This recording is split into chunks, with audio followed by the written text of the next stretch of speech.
আল্লাহ ইমানদার পুরুষদের যেমনি পছন্দ করেন, ইমানদার নারীদেরকেও তিনি পছন্দ করেন। ইমান মানে হচ্ছে স্বীকৃতি দেওয়া। ইমান মানে স্বীকৃতি দেওয়া। কিসের স্বীকৃতি? বিশ্বাসের স্বীকৃতি। কিসের? মাশাআল্লাহ, বিশ্বাসের স্বীকৃতি।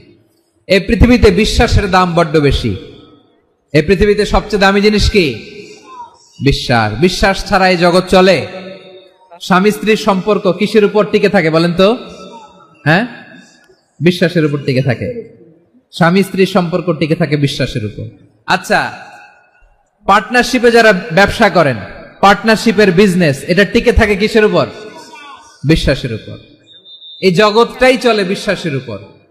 বিশ্বাসীরা এই পৃথিবীতে না থাকলে আল্লাহ এই পৃথিবীও টিকায় রাখতেন না। একজন বিশ্বাসী এই পৃথিবীর বুকে বেঁচে থাকলে আল্লাহ তাআলা এই পৃথিবী ধ্বংস করবেন না। চিল্লায় পড়েন আল্লাহু আকবার। এই পৃথিবীর সবচেয়ে দামি বস্তু বিশ্বাস, সবচেয়ে দামি।